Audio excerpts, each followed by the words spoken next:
तो सुशीला को सुदामा जी महाराज पहचान नहीं कर पाते कि ये मेरी पत्नी है। और सुशीला आरती को लिए खड़ी हुई है। उसी जगह नारद भगवान आते हैं और नारद भगवान समझाते हैं सुदामा जी महाराज को। तब सुदामा जी महाराज समझते हैं। आज सुदामा जी महाराज अपने सुदामापुरी में अपने परिवार वालों के साथ रहने लगे और सुदामा जिस चारों पुत्रों के साथ और उनकी पत्नी सुशीला भी रहने लगी। सुदामा जी महाराज क्या कहते हैं कन्हैया को? जगत के रंग क्या देखूं, जगत के रंग क्या देखूं, तेरा दीदार काफी है। क्यों भटकूं गैरों के दर पर, तेरा दरबार काफी है। जगत के रंग क्या देखूं, सुदामा जी महाराज कह रहे हैं क्यों भटकूं गैरों के दर पर, तेरा दरबार काफी है। एक ही दरबार, एक ही भगवान को मान लो, उद्धार हो जाएगा। आज सुदामा जी महाराज अपने परिवार वालों के साथ में रह रहे हैं आनंदित। भगवान ने इतना दे दिया सुदामा जी महाराज को कि सुदामा जी महाराज जीवन पर्यंत सोच नहीं सकते थे।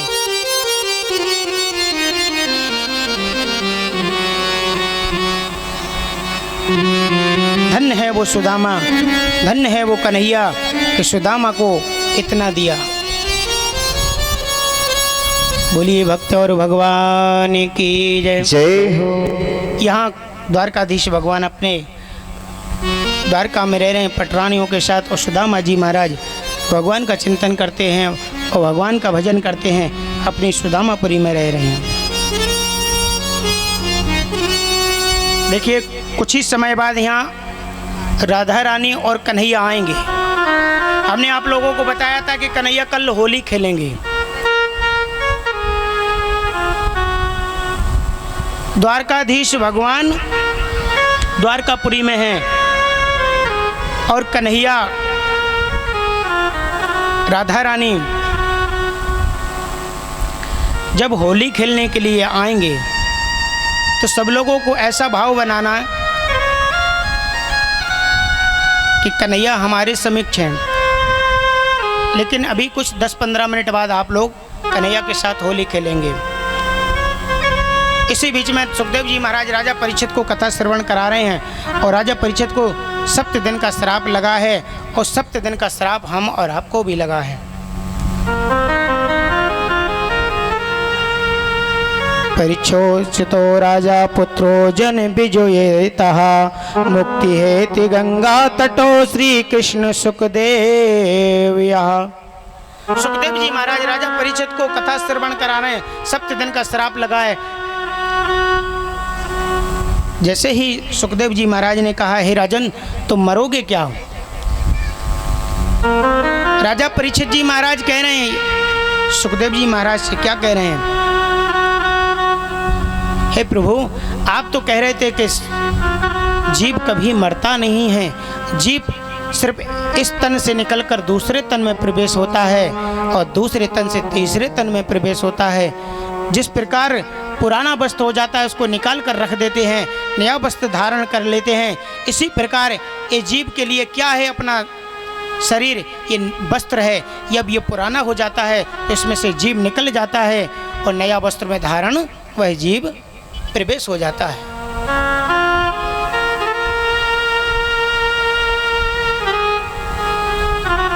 भाई राजा परीक्षित जी महाराज को श्राप लगा है और वह तक्षक नाग डसने के लिए राजा परीक्षित को जाता है और मार्ग में समीक जी महाराज जा रहे हैं।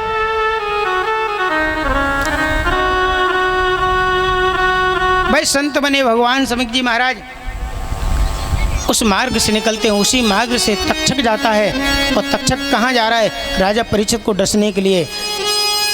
भाई संत बने भगवान ने पूछा कि ये बताओ हे तक्षक कहाँ पर जा रहे हो आप, इतनी फुर्ती में इतनी तेज गति से आप कहाँ जा रहे हो। तो वह तक्षक कहता है कि मैं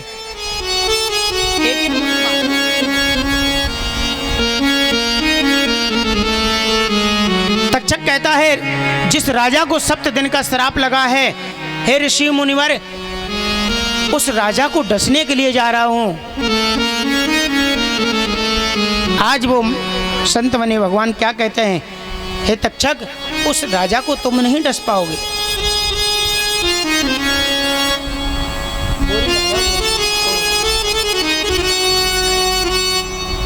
आज वह तक्षक रास्ते में जाता है तो संत बने भगवान उसको रोकते हैं। उस राजा का आप वध नहीं कर पाओगे, उस राजा को मार नहीं पाओगे। तो तक्षक कहता है तुम कौन हो उसको बचाने वाले? एक लंग तो क्षणयत्यः, एक क्षण में मैं उसका वध कर दूंगा, एक क्षण में उसकी मृत्यु हो जाएगी। भाई संत बने भगवान ने कहा मैं आपको पहचान जाऊंगा कि आप तक्षक हैं, आप में इतना बल है, पहले आप मेरा इस जो बट वृक्ष है आप इसको डसिए। आज जैसे ही तक्षक से इतना कहा, वह तक्षक ने उस बट वृक्ष को डसा तो वह बट वृक्ष जलकर राख हो गया। तक्षक कह रहा था कि राजा परीक्षित को आप नहीं बचा पाओगे, मैं इस वृक्ष को डस लूंगा, राख हो जाएगा। वह संत बने भगवान ने अपने कमंडल में से जल लिया, अंजलि में भरकर पड़कर फेंका, वह वृक्ष हरा भरा हो गया। भगवान ने उस वृक्ष को हरा भरा कर दिया। तक्षक घबराने लगा, प्रभु आप उनकी रक्षा कर रहे हो तो श्राप झूठा हो जाएगा प्रभु, यदि राजा नहीं मरा तो श्राप झूठा हो जाएगा प्रभु, क्या करना चाहिए? आज वह तक्षक पहुंचता है और सुखदेव जी महाराज राजा परीक्षित को 7 दिन का ज्ञान सुना रहे हैं। 7 दिन के मोक्ष के लिए श्रीमद् भागवत महापुराण सप्ताह ज्ञान यज्ञ सुना रहे हैं। 7 दिन का श्राप हम और आपको भी लगा है, इस 7 दिन में हम और आपको भी जाना है।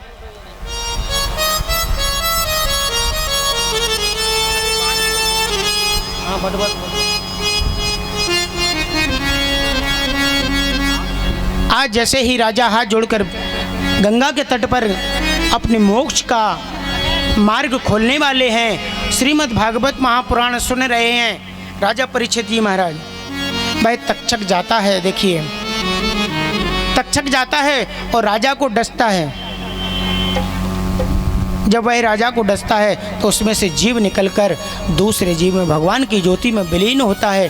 वह तक्षक ने किसको डसा है?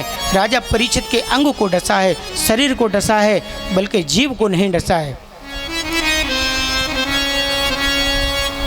ईश्वर अंश जीव अविनाशी, चेतन अमल सहज सुख राशि। भगवान के हृदय में वह जीव पहुंच जाता है, भगवान के हृदय में वास करता है। जीव क्या है? चेतन है। अमल क्या है? हमारे भगवान, भगवान का एक नाम अमल भी है। सभी माताएं बहन भाई एक जगह बैठे रहें, सबके पास पुष्प पहुंच जाएंगे। और जब द्वारका राधा रानी और कन्हैया जब होली खेलेंगे तब अपनी अपनी जगह पर होली खेलना। आप पुरुषों में बांट थोड़े थोड़े 2 तत्तल बस, आप नहीं देना। आज वह तक्षक जाता है और राजा परीक्षित को डसता है, और राजा परीक्षित को डसने के बाद उसमें से जीव निकलता है, ज्योति निकलती है, भगवान में विलीन होती है।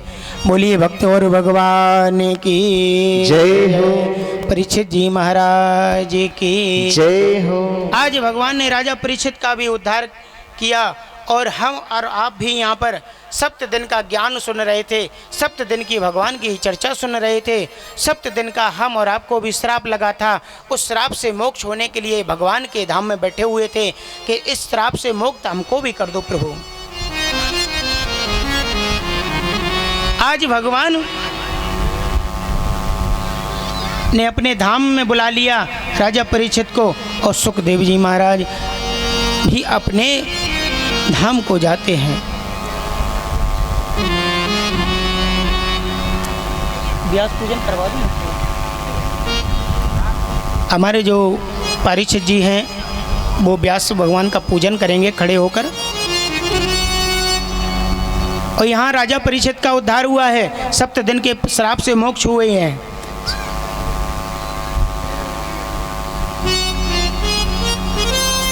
श्राप हम और आपको भी नहीं छोड़ता है। श्राप से यदि बचना है तो भगवान के धाम में जाना चाहिए।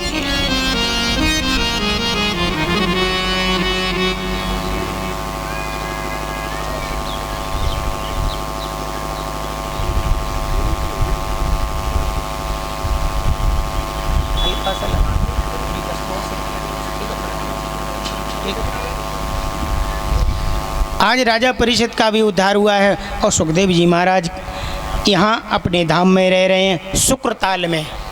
शुक्रताल में जब आप जाएंगे तो सुखदेव जी महाराज राजा परीक्षित को कथा श्रवण करा रहे हैं और सुखदेव जी महाराज आज भी वहाँ पर बैठे हैं। उनका बहुत सुंदर मंदिर बना हुआ है, वही गंगा का तट है, वही वट वृक्ष है और वही राजा परीक्षित जी भी की प्रतिमा आज उनके सामने है और मंदिर के सामने गंगा का तट है, वो गंगा मैया भी बह रही हैं। बोलिए वृंदावन बिहारी लाल की जय, जय श्री खाती बाबा महाराज की जय हो। तो आप लोगों ने ऐसी भरी गर्मी में, इतनी गर्मी पड़ रही और आप लोग अधिक से अधिक संख्या में आए हैं कथा श्रवण की। इस गर्मी में चलते हैं, 4 किलोमीटर गांव है, कोई 2 किलोमीटर गांव है, कोई 3 किलोमीटर गांव है। माता पिता भाई बंद ये जो सब लोग आए हैं, मैं उन सबको व्यासपीठ से आशीर्वाद देता हूं कि आपके जीवन की मनोकामना सदैव पूर्ण होती रहे। खाती बाबा से भी प्रार्थना करता हूं कि भगवान इनकी सदैव मनोकामना पूर्ण करें। मैं भी आपका कोई छोटा बालक हूं, यदि मैं कथा आपको सुना रहा हूं, यदि मेरी जुबान से कोई त्रुटि होती है, कोई गलती होती है तो आप उसको क्षमा करना। समस्त माताओं बहनों से, भाइयों बंधुओं से जो मेरे पिता के तुल्य बैठे हुए हैं, मैं सबको प्रणाम करता हूं क्योंकि आपका ही छोटा बालक हूं। जितना ठाकुर जी ने मुझको प्रसाद दिया है उस प्रसाद को मैं वितरण कर रहा हूं। भक्तों को भगवान के चरणों में जोड़ने का मेरा प्रयास है कि मैं जितना हो सकेगा भक्तों को भगवान के चरणों में जोड़ूंगा।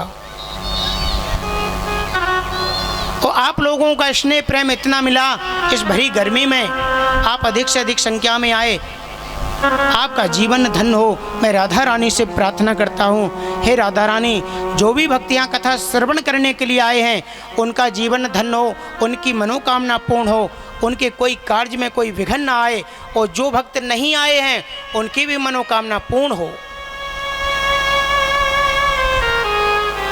बोलिए वृंदावन बिहारी लाल की जय, श्री राधा रानी सरकार की जय, जय हो। आइए एक श्लोक का जो श्रीमद् भागवत महापुराण का लास्ट का श्लोक है उस श्लोक को सुनेंगे और साथ में जो बोल सकें उस श्लोक को बोलेंगे।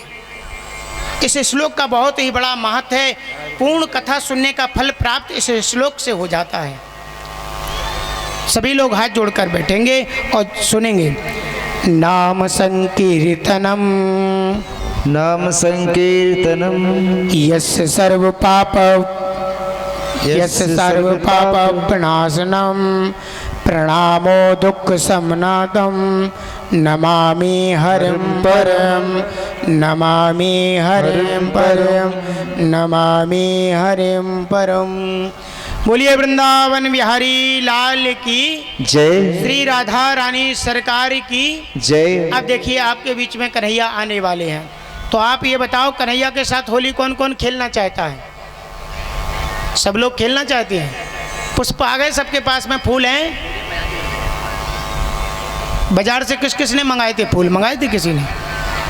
फूल नहीं मंगा सका तो पास ही होंगे। सो क्या आज पपीता लेता क्यों, सेव फल लेता क्यों, केला लेता क्यों? आज पता तो मैं उपास ही हम बहुत ज़्यादा भूख लग रही और भगवान के काज आपने एक माला नहीं मंगा सके। आप लोग धन्य हैं।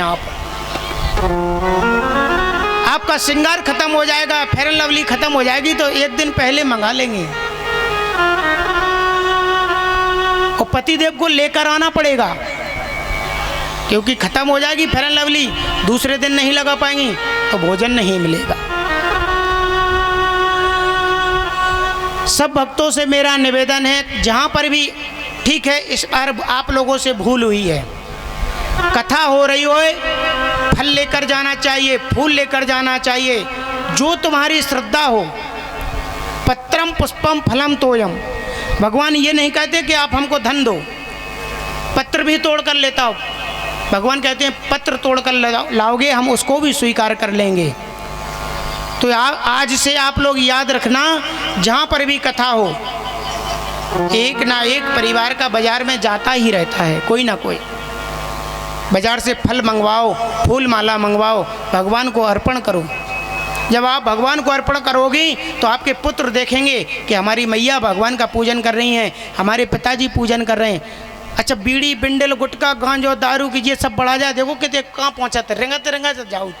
12 बजे दुकान खुलवा लें, ए भैया दुकान खोलियो, काय खो आए, बोले गुटखा बढ़ा गो,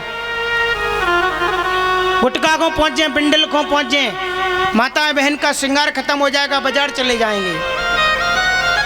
लेकिन भगवान के लिए संकोच करेंगे, भगवान को जाने के लिए संकोच करेंगे, लेकिन भगवान उसी व्यक्ति को बुलाता है जा पर कृपा राम की होई, जा पर कृपा राम की होई, ता पर कृपा करे सब कोई, ता पर कृपा करे सब कोई, ता पर कृपा करे सब कोई, ता पर कृपा करे सब कोई। जिस व्यक्ति के ऊपर भगवान की कृपा है वही व्यक्ति भगवान के पास पहुंचता है, अन्यथा दूर भागता है, बुद्धि बिगड़ जाती है। और जब भगवान के पास जाओगे तो आपके अंदर जो गलत विकार होंगे वो निकल जाएंगे, भगवान अपने धाम में रखेंगे। ऐसे भगवान को कोटि कोटि प्रणाम करते हैं। श्री खाती बाबा महाराज के चरणों में मेरा कोटि कोटि प्रणाम है। भगवान ने मेरे ऊपर बहुत बड़ी कृपा करी कि यहाँ कोई विघ्न नहीं आया। देखिए एक दिन कैसी आंधी आई, आंधी आई, हमने भगवान को प्रार्थना की, प्रभु आपके नगर में आए हैं, आपके द्वार पर आए हैं, किसी को कष्ट ना हो, यहाँ किसी का नुकसान ना हो, तो आपकी तोहनी होगी, मेरी तोहनी थोड़ा सी होगी कि आपके धाम में भक्त आए हैं, उनको कष्ट हो रहा है। लेकिन हमको विश्वास है, जहाँ तक मैंने कथा की है, कहीं किसी भी व्यक्ति को कष्ट नहीं हुआ आज तक। आंधी तूफान बहुत आए लेकिन कोई नुकसान नहीं हुआ। और देखिए आपके पड़ोस में यहीं जिगनई में मेरे चेला का वहाँ पर टेंट लगा हुआ है, कितना नुकसान हो गया उसका। लेकिन यहाँ भगवान की बहुत कृपा हुई है हमारे ऊपर। हम भगवान के चरणों में कोटि कोटि प्रणाम करते हैं। सभी भक्तों के चरणों में मेरा कोटि कोटि प्रणाम। सभी जो श्रोता मान भाव आए हैं उनके चरणों में मेरा प्रणाम। बोलिए वृंदावन बिहारी लाल की, श्री राधा रानी सरकार की। अब हमारे मध्य में कन्हैया और राधा रानी आती हैं, तो कन्हैया का पहले स्वागत करेंगे। बोलिए वृंदावन बिहारी लाल की। सभी लोग ताली बजा दो। द्वारकाधीश भगवान का विवाह हुआ था तब ताली नहीं बजाई, अब कन्हैया होली खेलने के लिए आ रहे हैं तब भी ताली नहीं बजा रही हो। ऐसे होली खेलेंगे कन्हैया? होली कैसे खेली जाती है? हाथ खड़ा करो सब लोग।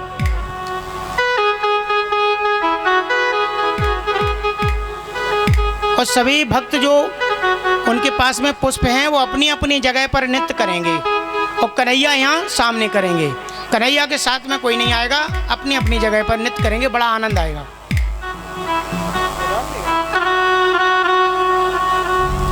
और जो माताएं बहनों के बीच में पुरुष लोग आ जाते हैं, माताएं बहनों के बीच में भाई बंद आ जाते हैं, तो भाई और बंधों से पुरुषों से मेरा निवेदन है कि माताएं बहनों से दूर खेलें होली, उनके समक्ष नहीं जाएं। आप अपनी एक जगह बनाएं, माता बहन अपनी जगह बनाएं। और जो व्यक्ति को नाचना नहीं आता है वो तालियों से भगवान का स्वागत करें। कन्हैया होली खेलने वाले हैं तो 2 बार भगवान का स्वागत करेंगे, सम्मान करेंगे। स्वागतम कृष्णा, स्वागतम कृष्णा, स्वागतम कृष्णा, स्वागतम कृष्णा। स्वागतम स्वागतम। अभी नहीं फेंके फूल, अभी होली चालू नहीं हुई है, फूल बढ़ा जाएंगे, बैठे रहो जो। अभी तो स्वागत हो रहा है, भगवान आ रहे हैं, तालियों के साथ स्वागत करें। पुष्प अपने गोदी में रख लें, तालियों के साथ जय हो।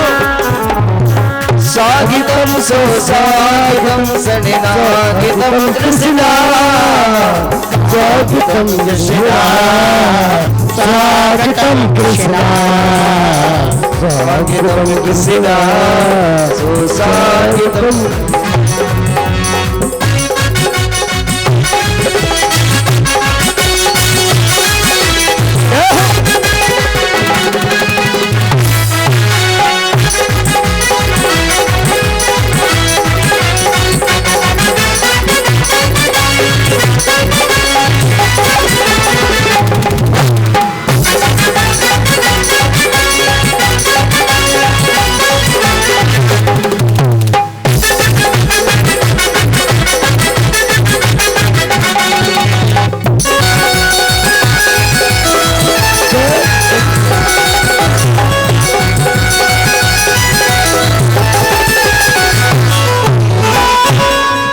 बोलिए कन्हैया लाल की जय हो, श्री राधा रानी सरकार की जय हो। कृपया थोड़ी जगह दे दें, थोड़ा पीछे को